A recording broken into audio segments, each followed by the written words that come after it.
I really need to shorten my introduction. It's like I'm just this guy. No, so I just wanted to kick off by giving you some context of who I am. I'm English, but I'm also Canadian. I live in Vancouver. I've been living in Canada for 7 years now, but I actually grew up in Somerset in the southwest of England in a small village called Martock, which is surrounded by farms, and it's part of the farming economy in the UK. My father used to be a manager of a slaughterhouse in the village. The slaughterhouse is no longer in the centre of the village; it's now way out of town. I used to work in dairy farms. My father worked in the dairy industry for 28 years. So I feel some affinity with this. I'll put a caveat up: is I'm not a farmer. I do not actively work with farmers that often. But what I have done over the past few months, after I was asked to attend this conference, we spend a lot of time putting some thoughts into what really matters in the world with regards to farming and yield and food and what technologies are coming in to affect all of our lives. And I found the panel fascinating before, and I know everyone was like, "Oh, there's a lot of data in that presentation." Well, data is going to be the lifeblood going forward. So you're going to see me talk about data a little bit as we go in. But as we go in and start this presentation, I don't think people realized how much technology was going to truly impact farmers in the world. So Bill Gates famously said, "I know there's a farmer out there somewhere who never wants a PC, and that's fine with me." Now, I think this was in the early 90s. In fact, like, farmers were some of the earliest adopters of PC technology, right, in their farms. So, the people that were building technology were incredibly short-sighted about the application of what they're actually building. But really, as you will see through this presentation, farming and farmers and companies that are trying to help us all are driving the world forward at a greater pace than anything else. So let's start with, like, where are we today and really ground ourselves. Well, the United Nations, came out recently and said food production must increase by about 60% to feed the growing population. If we do hit 9 billion by 2050, and some people actually say it could be like as big as like 10 billion, and it might retract a little after that, we're going to really have to ramp up the yield. We're going to have to work out how we're going to feed the countries in the world. And looking in Canada and looking at 2050 and potentially only having, I think it was about 150,000 farmers, which is down a huge amount. How the hell do you do that, right? So there is that urgency to increase yield, drive efficiencies, but really just ground and tell you a little bit about what I'm going to talk about today. I'm not sure if any of you have seen this particularly fancy graph before. This is brought out by Gartner. They're an analysts, and what they do is they look at technology and they look about, when's innovation coming, when are the expectations there, when are people being disillusioned with technology as well, and then when are we becoming enlightened and really get a lot of value from technology. And this is called the hype cycle for emerging technologies, and this is from this year. So what I've done is I've actually picked a few parts out of this to actually talk about. The first one being the Internet of Things, so I'll go into that in a little bit more detail. The second thing is autonomous vehicles and drones. It's a really exciting area. The third thing is around big data. Bear with me on the data pieces, but there's a really interesting discussion about that. Then you've got augmented reality and virtual reality as well. We heard a little bit of that in the previous presentation as well. And then I'm going to end up by talking about new ways and new places, because we're going beyond the practices that we're going to use today and in the next few years, and who knows where we could go with having to produce food, right? Okay. So let's start with the Internet of Things. How many people in this room know about the Internet of Things or are aware of this? Okay, so it's going to be a bit of a primer here. So, the Internet of Things is a network of physical objects or things embedded with electronic software, vehicles. They've all got network connectivity. They pass data to and from and instructions to and from whatever they're embedded into. And really it helps us to create context and awareness in the world.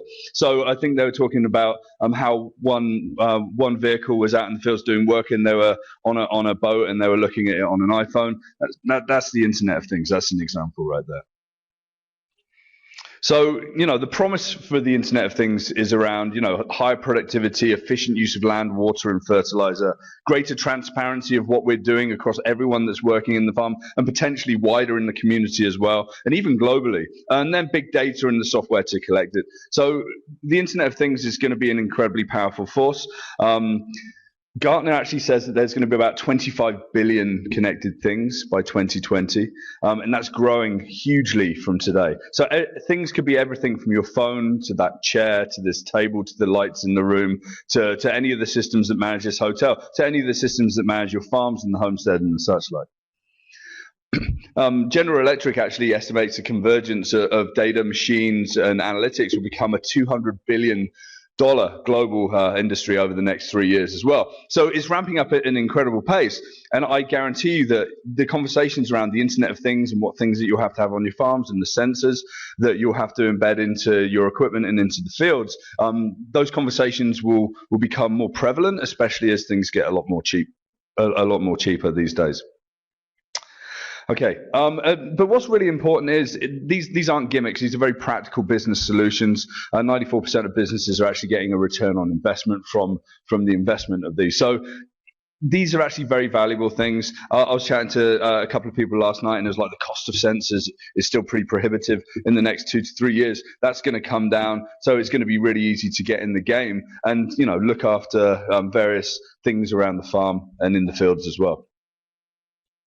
So just some examples around there. Semios, it's a Canadian solution around managing your orchard. They put sensors in your orchard and make sure that everything's running well there, and you can control pesticides and environment and such like. A really cool Canadian company.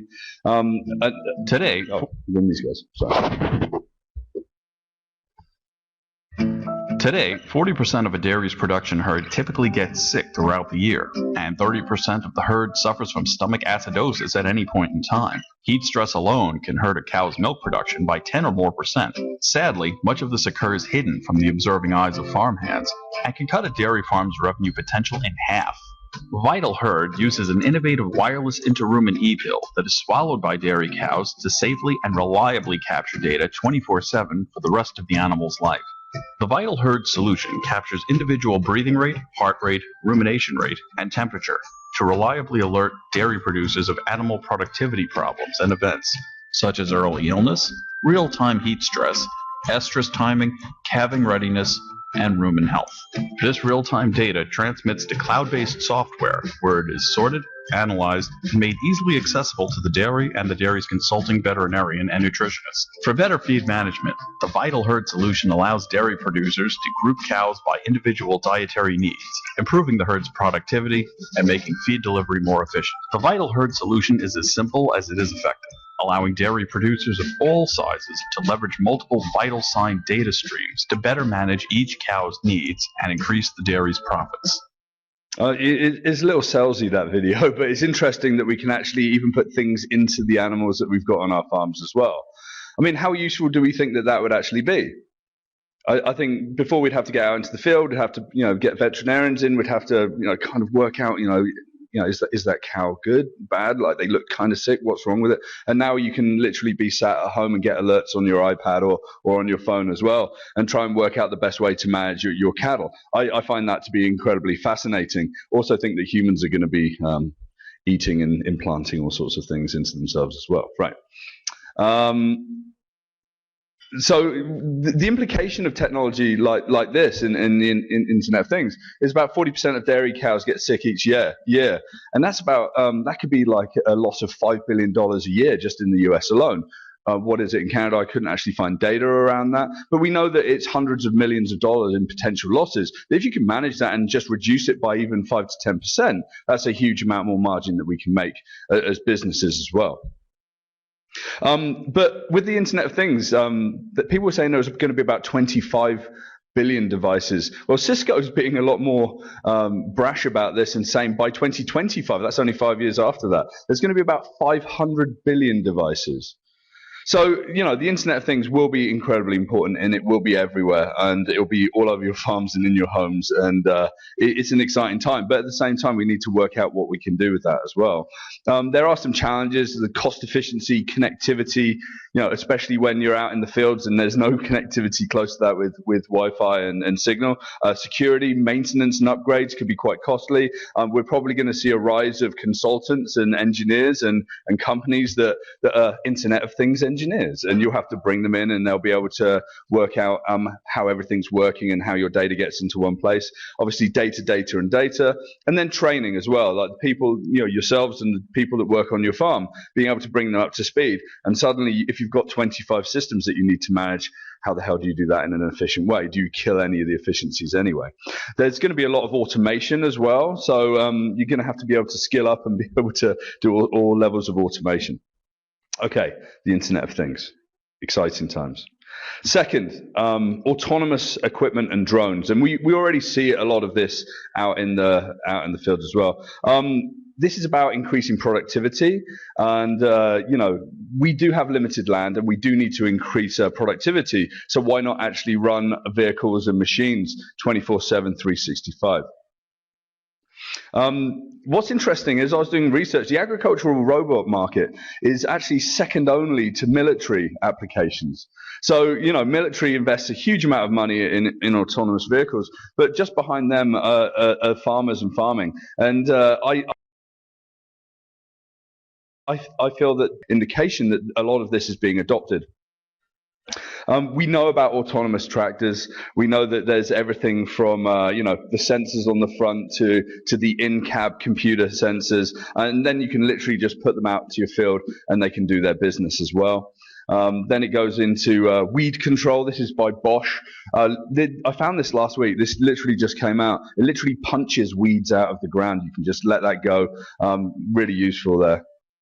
There's the wine bot that looks after your wine vines. It's very specific, but as we know, if you actually culture grapes and grow grapes, they're very sensitive. So this bot helps these people do that. There's the herding drone. This isn't actually commercial. This is by an Australian university. Kind of looks quite clunky to me and not very agile, right? I think I'd still rather have like dogs running around or maybe some drones in the sky chasing the cattle around and herding them. But it's interesting how we're thinking about every single kind of role can be replaced with autonomous vehicles. This is actually my favorite one out of everything, the Rosphere. You just set these little balls, they're like hamster balls, right? And just set them in your fields. Where's the Rospheres? Oh yeah, that one's there, that one's there. And it collects data about weeds and the earth and the environment, and just make sure that they're always rolling around, and they come back, they get charged up, and then you set them off and roll again. I just think that they're cute, and two, I just think that they get out of the way. And I think a lot of this is really important when we're doing our jobs. Making things small and making things agile is a perfect solution. But with autonomous vehicles comes the idea that we need to look to the skies as well.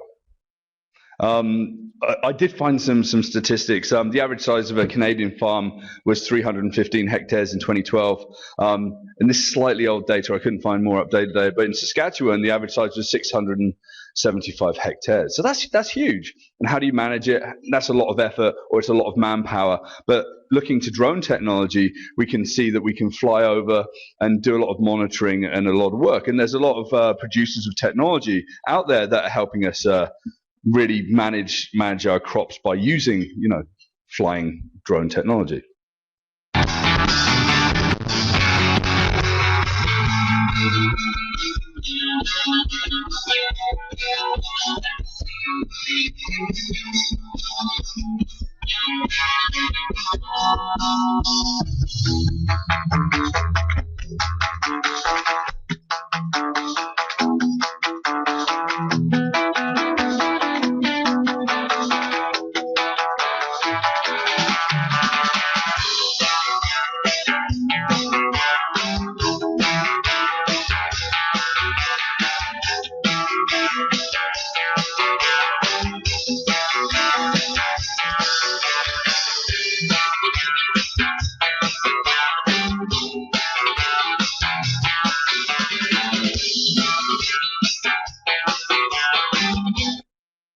It's quite interesting, isn't it? Suddenly you can spend a couple of hours in the field and probably do the job of like three people running around for a couple of days, right? So going and collecting that data, visualizing the data, working out how useful it is, and then making some adjustments in whether it's in fertilization or seed choice for the following year and such like. That's where that particular kind of drone really comes in. And then we've got companies like Google that are investing like millions and millions of dollars into this idea as well. I always look to Google, and if you see that they're doing particular things, you can see that as being an indicator of the big impact that's going to come into the world as well. They're pretty good barometers for that. Project Wing has been tested a lot in Australia, and they've been doing drops across hundreds of miles to farmers in the outback there as well, and eventually delivery drones. We've heard about Amazon's delivery drones, and I'm not going to cover that here, but it's all getting to be a very interesting world with this technology. And then we've got something like Lancaster. Now this doesn't look like a quadcopter or a specific drone. It looks like a remote controlled aircraft. Well, it is autonomous. You can program it, and it goes out into the fields. And what it does, in 40 minutes, 120 hectares can be surveyed by this drone. And then it's got all of its plug-and-play sensors and imaging, and it can depict more than 100 channels of light that can reveal problem areas within your crops as well. It's pretty fascinating, and this is quite affordable technology as well. And what can it do? It can do a huge amount of things: 3D terrain mapping, plant height detection, weed detection, plant counting, canopy cover, crop health indexes, season monitoring. So you run this like once a week, you collect your data, you work out what you need, and suddenly you've got a farm that's being optimized by the virtue of us knowing the things that we didn't know before, or we were restricted from getting all of these indexes of data because of time and money or manual cost. During the seasons when we're actually harvesting the crops and the such like, can we always do this kind of work as well? Well, maybe using something like this, you actually can. Huge implications. But what about some smaller applications with bigger impacts as well? I don't know if anyone's ever seen this before. This is a Robobee. Have you heard of Robobees? This is being developed by Harvard. Absolutely fascinated by this as well. And why is it important? Well, honeybees are responsible for about $30 billion a year in crops. And there's been a huge amount of discussion recently about where have the bees gone and what's the implication of that. So Whole Foods did an experiment where they just took all the food out of one of their stores that would actually be produced by the pollination by bees.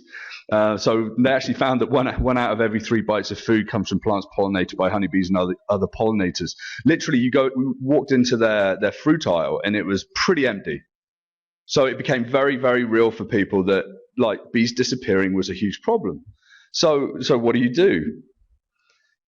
So the Harvard scientists have got together, and it is still in research phase, and they've started looking about creating these very small drones that will autonomously fly around fields in swarms, pollinating plants. And this seems pretty far-fetched, but probably from a commercial perspective, within 3 to 5 years, we're going to be able to buy swarms of these and deploy them. We might even just need to hire them once a year. That'd probably be a better way of doing it. And these things can swim as well. There's a whole bunch of stuff that they can actually do. Really, really fascinating stuff. And they can do more than just that. I mean, they can pollinate a field of crops. They can actually do hazardous environmental exploration. They can do search and rescue, potentially. High resolution weather and climate mapping, traffic monitoring. You could even send them into your neighbor's farm. Maybe do some surveillance, right? Sounds kind of amusing, but I'm going to talk about that a little bit more in a minute and how kind of scary that is. There's some real challenges, right? Who owns the airspace above your farm? Do you own your airspace? If someone comes and flies over your farm and uses something like Lancaster to profile your farm, what rights do you have? How the hell do you get rid of it? Do you chase it with your version of Lancaster that's got maybe some guns on it or something? I don't know. And I really started to think about it, and there's a huge amount of issues here. Like commercial drone piloting is a huge problem, like in cities, but also out in rural areas. It's like, how do you control that?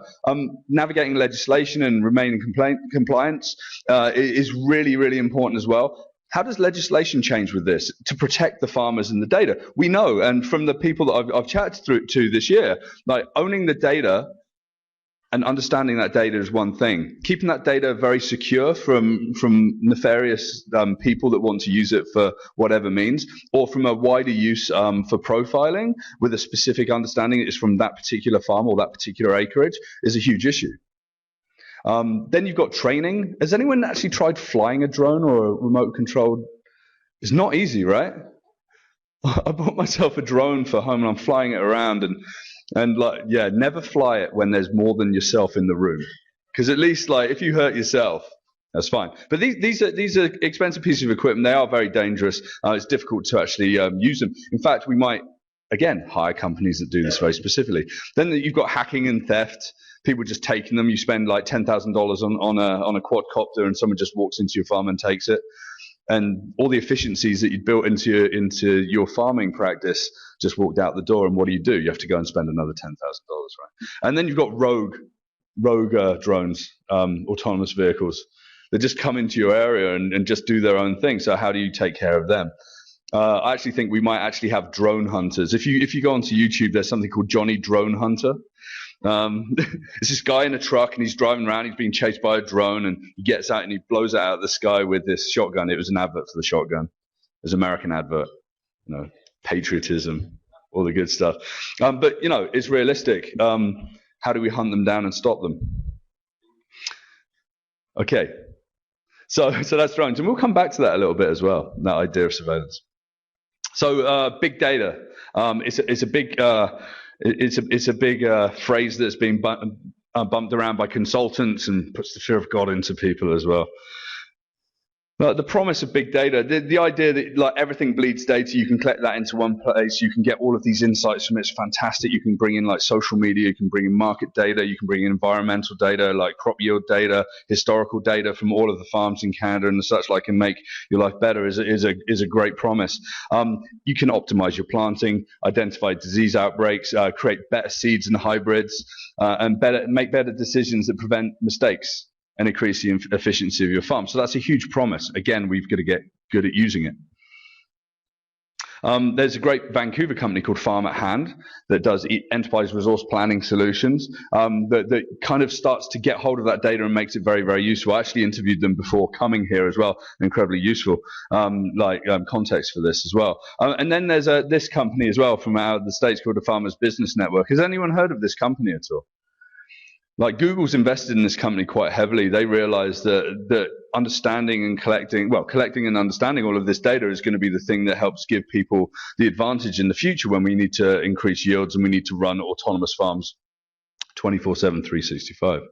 And what they deliver as part of that Farmers Business Network is a number of things, everything from analysis of your soils and seeds and fertilizer, through to monitoring with precision any part of your farm, down to understanding, databases of data that are anonymized about all of the farms. So you've got an aggregate view of production and yield and efficiencies and learning can be actually shared without compromising the data within your particular farm. That anonymous data is really, really useful as well. So those insights will help drive us to better operations in the future. But there are some real big concerns around big data usage. And as I dived into this, I literally couldn't believe some of the things that I was hearing. There's a company out of Brazil. This is a startup, and they're in Vancouver about 4 weeks ago. And I sat down with them, and I said, "Tell me what you do." And they said, "Right, what we do is we've got sensors and we've got drones, and we survey millions of hectares of farmland in Brazil.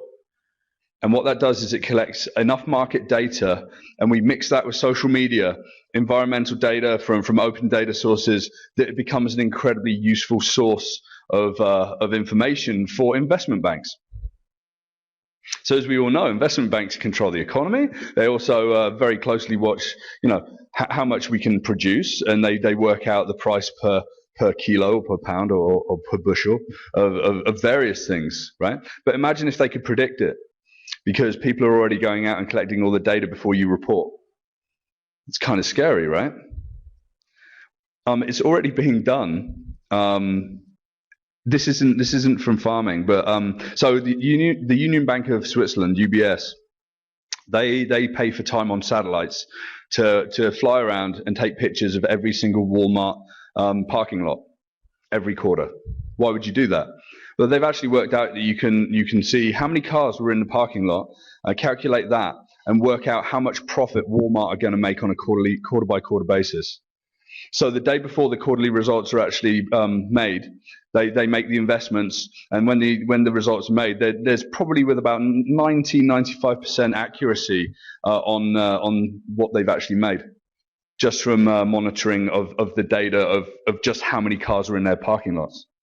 Kind of sounds science fiction, right? But this is real. And actually think about this in Cycrop and drones and all of these things that can capture data about farms around as having the same kind of application as well. So again, who owns our airspace? How do we control that? How do we actually lobby government to get control under these things in legislation? How much do we control it and stop it? And how much do we let it go because it's going to do really good things for us? This is going to be a huge, huge debate.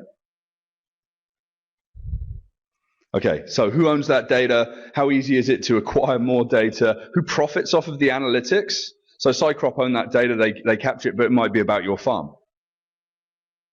Right? You don't get a cut of the profits, right? How secure are the services as well? So, we're going to have, computer scientists, information experts, hackers. These are all going to be in the employ of farmers. It seems like a logical future to me, and it might seem like a step into sort of a very dark future in a way for everyone in the room, but really embracing and understanding the kinds of people that we're going to need to work with in the future is going to save our businesses and help us survive. Okay, that was a fun section, wasn't it? Okay, this is really fun. So augmented reality, virtual reality, the idea that we can add things to the world to provide context and even entertainment or business visualization can be incredibly useful to us. When I was asked to come and do this presentation, I was sent a document. It was like, here's a bunch of stuff we'd love to cover. And it's like, page 1, it was like Google Glass, right? Has anyone here got a pair of Google Glass? Or glasses? No? Right. Well, they stopped the program. I actually think it was a worthwhile endeavor, but, definitely that is a bad thing. It doesn't really help us. It's an idea that you can have direct to eye, email or whatever, and you can scroll through. It's actually been proven to give you terrible eye strain. There's a very famous Canadian Canadian researcher and a guy who actually started the whole movement of wearable computing in MIT in 1984 called Steve Mann, and one of his students actually came up with this. The University of Toronto's got an amazing wearable computing department there, and they're doing a whole bunch of stuff with AR and VR, and Steve is an incredibly interesting guy, so go and look up some of the presentations with him. And then just by coincidence, like John Deere's actually done some visualization about what this could look like.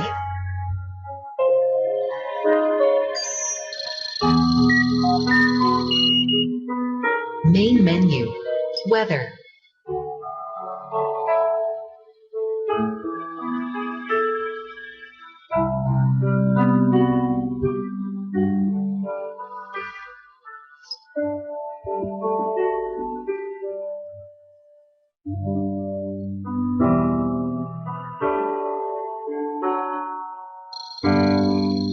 I think it's just working out how good that coffee is.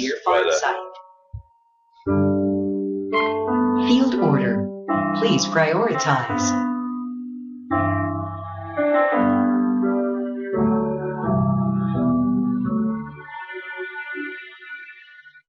Yeah, the utopian world, he does that and then he goes back to bed, right? No, it doesn't really work like that. I mean, it's about a 10-minute long video. It's really interesting. Go and look at it. It's called John Deere's Farm Site, and it's everything from virtual reality in the fields to whatever. It's just a world that we're going to have access to. So it's the idea that within 10 years we're not going to be looking at these screens.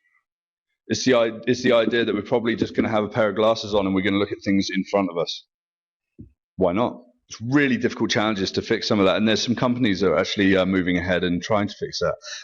Some friends of mine, actually at Vancouver as well, my friend Karis is the CEO of this company called Human, and they're actually predicting that, you know, cell phones and tablets and laptops and desktops are likely to disappear, and literally it'll be people wearing virtual reality goggles and watches in the future. And it's not actually a terrible prediction when you think about what could be coming as well. Now, what is coming? A Google executive flew to Dania Beach in Florida, and he went to a dentist surgery. He saw a little door at the back, walked through it, and went up into this large office. And there's a team in there called Magic Leap, and they're actually building technology using light field at the back of the eyes. It's the idea that you can build cinematic reality projected onto the rods and cones in the back of the eyes, and you actually see high definition, real world objects in front of you, fully controllable. Google walked out of that meeting and gave them $540 million to continue their work. They're now building a factory, and I think within 1 to 2 years we're going to see some pretty incredible things happening in AR and VR. This is one of their visualizations.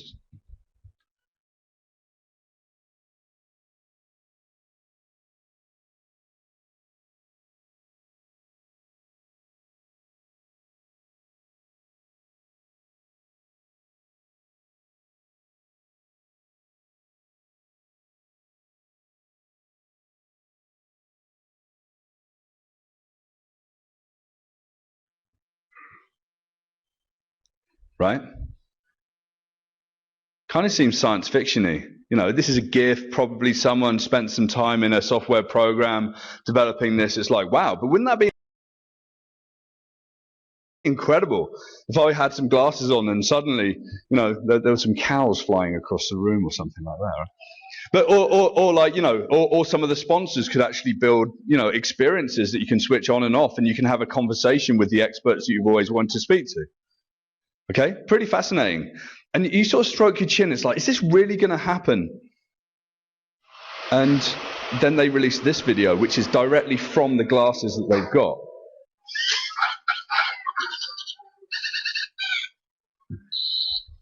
This is not a screen. This is projected onto the back of the eyes. Okay? So this is in their office in Dania Beach, Florida. And these are real visualizations that have been built in cinematic reality. And this is what you could have. You could literally be sat at home and have a huge visualization of your farm and walk into it, and even build interfaces into it where you swipe things, change things, move things around. You can just bring up email and you can tap it when you're out in the fields. It's pretty incredible. And because it projects onto the back of the eye, it doesn't matter if it's at night, during the day, or whatever. Screens have got those issues, right? But mark my words, within 2 years, everyone's going to be talking about Magic Leap. I'm the most excited person about this technology there is, I think.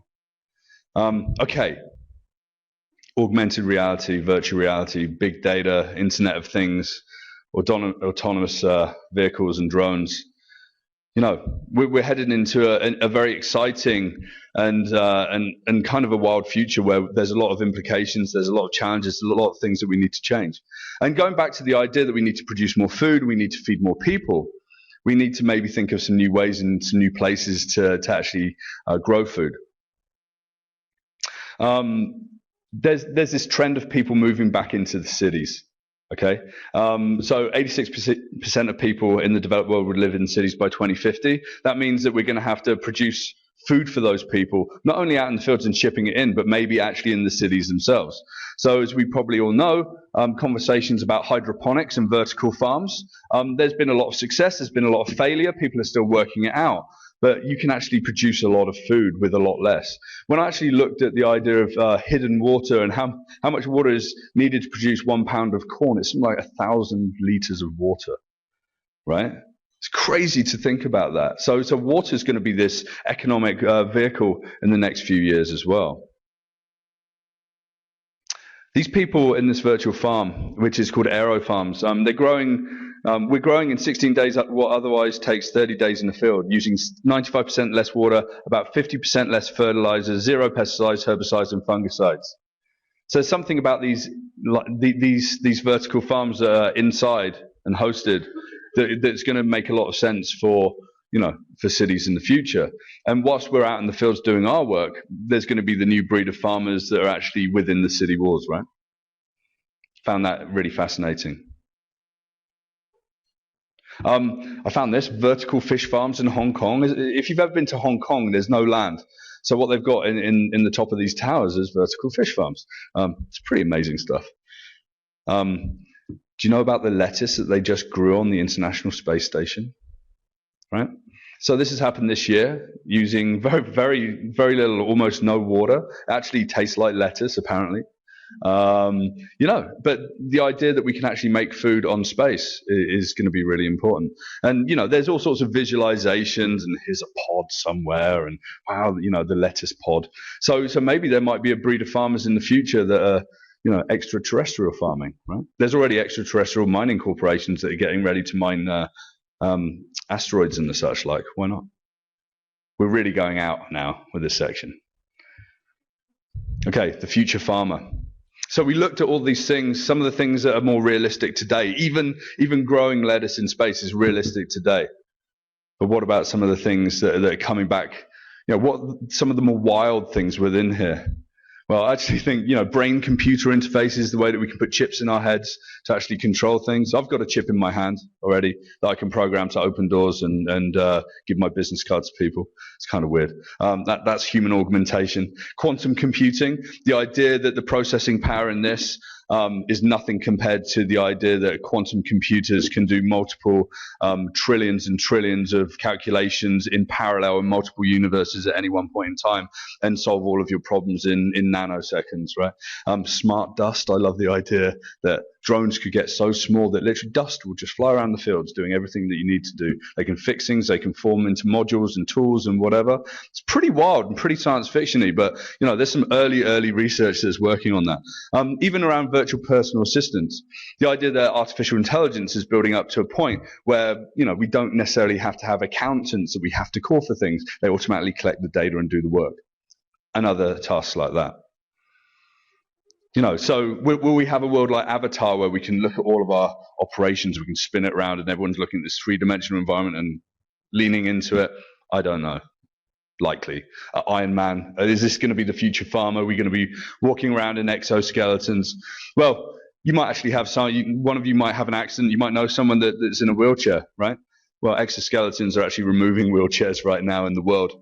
And people are becoming cyborgs and walking around and doing things like that again. Powered suits, so we get less tired.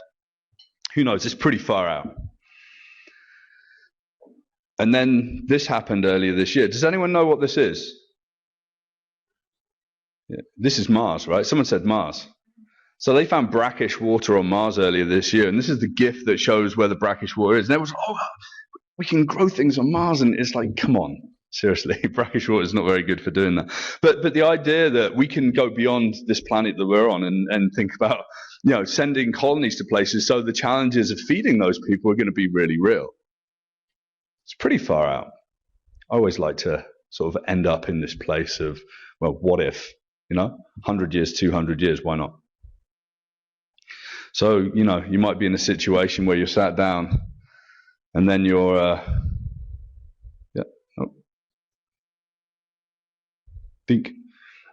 then your Martian cows come. Probably not. I just really wanted to do that slide.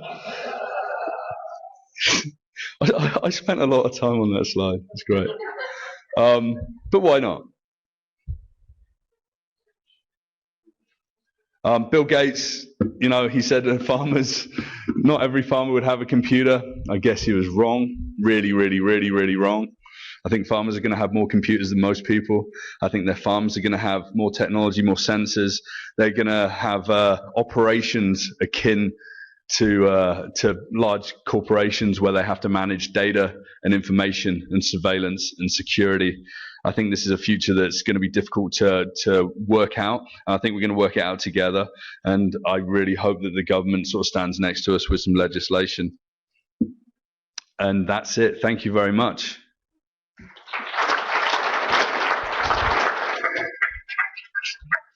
So I'm happy to take any questions. If you go to SlideShare, that link there, slideshare.com/Nikolas Badminton, the presentation's already there because I put it in the future about 5 hours ago. But yeah, I'm happy to take any questions from people. Again, if there's anything specific I don't have the exact answer for, I will tell you that, and we can follow up afterwards. But please feel free to grill me on anything.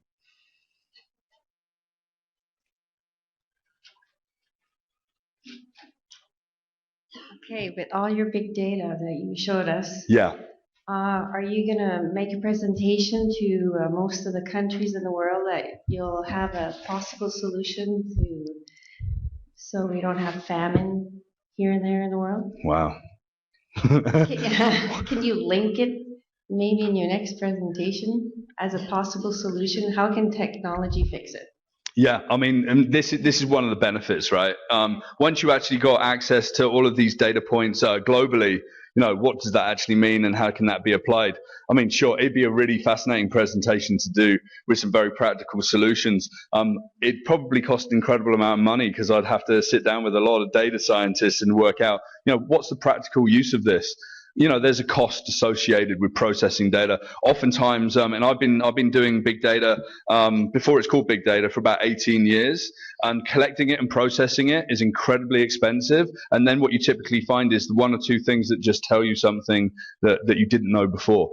And then you find out about 100 things that like corroborate a gut feel that you had anyway that you always used to follow.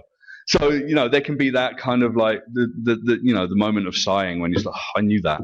And that I just spent like $1 million on this solution. But you might find that one thing that saves you another $10 million. Yeah. And famine and such like, yeah, data, and companies like Google and Facebook have got such large databases of imagery, free text data, access to data. They're going to mash it together. And these companies are really going to go global and help to solve that. They're going to have to. Yeah, just do it. Yeah, one of my big predictions is next year that Facebook and Google will become health companies. Because think about it, it's like, hey Nick, that mark on your face, you should go and see a doctor about that. Early warning systems for melanomas, right? Why not? Or free text, it's like, Nick, you should talk to your mother. She's displaying effects of dementia, because of free text actually shows that non-lateral way of writing and using data, right? Fascinating stuff. And because we had strict orders last night after a few beer that I said no questions. Yeah. This is actually a hologram, and it's projected on the back of your eye. Perfect. I'm somewhere else. Okay. I'm in. I'm all in. I just need to find the switch when it all goes wrong. Okay. So there's a lot of gee whiz, and it's exciting, and farmers love gee whiz and sparkle. Sure. It's the social aspect that how does this thing work compared to all of those toys? And I'll use GMOs. Most farmers think that GMOs are just wonderful, but society doesn't necessarily think that. And so I'd just like to hear some of your comments on that type of interaction. Yeah. It's actually fascinating. It's really great, and that's a really great question that plumbs some depths I didn't cover in this. So that whole discussion around, the 15-year-old girl with 100,000 people on Twitter saying whatever she wants to say about GMOs, and the farmer saying something about GMOs. Like virtual reality and augmented reality are going to be so prevalent in the world. I mean, Facebook bought a company called Oculus Rift. The New York Times just gave all of their subscribers Google Cardboard glasses. They can literally slip their phone into the front and then view everything 360-degree video in virtual reality. It's going to be so omnipresent. Imagine if there was farmers' networks with content that could actually properly educate the world around how farms work, what they're doing, the reality about the machines and the GMO and the seeds and the practices and the people that work on the farms. I think that education tool is incredible. And I think that, there's going to be opportunities for farmers to bandy together and say, you know what, come to the field with me. And the kids can go to the field with them and they can understand. People are already putting like automated subs under the ocean, and kids in classrooms are learning about the ocean in real time. Actually immersed in the experience. When you wear virtual reality, you're really immersed with headphones and the such like. Why not about farms? I think it's a fascinating question. I do think that these are tools as educational devices are going to be a game changer going forward. Was that a good answer? Yeah. But it gives us space to go. Yeah, and education is. I mean, we all know. I mean, there's the farms that you can visit and you can learn about animals. And I remember when I was a kid, you can go and pat the goat, and the goat would butt you in the legs. The village where I grew up, a lot of people owned goats to cut their grass, right? When I was a milkman, I used to run around and be attacked by goats. It's kind of interesting. But a lot of people don't have those experiences. Say if you grew up in the cities, you don't get out into the fields. But imagine, like, today I'm going to go to a farm. I'm going to spend time on the farm. And see it through the eyes of the farmers. It's going to be incredibly raw and visceral and very, very emotionally impactful as well. So there's something we can do with that. Could you touch upon what I call Star Trek food? Jean Picard presses the buttons and the meal comes out.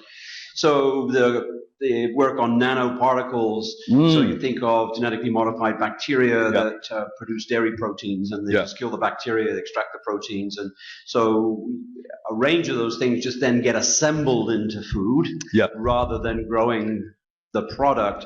It's a possibility, I don't know, but it could have a huge impact that farming then goes into a big vat with modified bacteria rather than out in the field.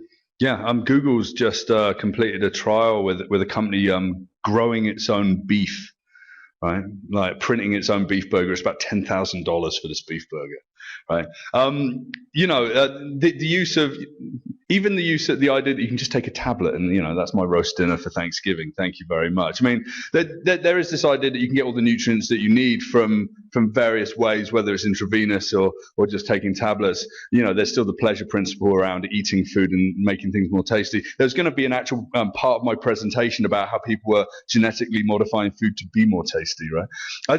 I think as humans, we're still going to come back to the basic needs of food right at the bottom of Maslow's hierarchy of needs. I don't think it's necessarily going to be there's a machine, press it and ping, there you go. I mean, you've got 3D printers that can print pizzas and pastry and pancakes and all that. So we're going to use technology to help us automate the cooking of food, I think. But just making it appear by having constituents, it could happen. I think the adoption rate's going to be incredibly low, but I think it's going to be incredibly useful for people in like the International Space Station or on other planets, or even in remote locations, even in the military, where you don't really need to carry a lot with you, like reconstituted food, dried food. It's already there, right? Yeah, I don't know if that's a great answer, but the future, what could happen in the future? I mean, Ray Kurzweil is one of the guys that talks about exponential growth, and he was right with a lot of his predictions. In fact, one of the slides earlier talked about the exponential growth of computing power. And a lot of that was what Ray Kurzweil was talking about, and heading towards a singularity when a computer has got as much processing power as us and smarts as us, and that'd be about 2045. He takes about 250 tablets a day, right? For various things, and eats a very restricted diet. So maybe that's your Star Trek person in the real world. And he's the head of development at Google now, and he's an incredible guy, incredible. I'm curious, what type of mobile device do you use, and what sort of innovative applications would you use personally? Well, in here, yeah, I'm pretty simple, actually. I use things that actually utilize a lot of open data. There's a lot of open data standards, governmental data. I use an application called Transit, which is all the open data for all the cities around the world, that you can just work out where a bus is and when it's going to be coming, is it broken down and such like. I use a lot of social media applications and communication applications there as well. These are terrible at data visualization right now. It's really, really difficult. We're still pretty reliant on much bigger screens. So augmented reality, as that widens out, it's going to give us a much greater, broader depth to look at multiple things at the same time. These are still very serial. It's kind of a pain to me. But yeah, I mean, I'm happy to show you what I use on there. There's nothing particularly nefarious. A lot of imagery. But what I'd love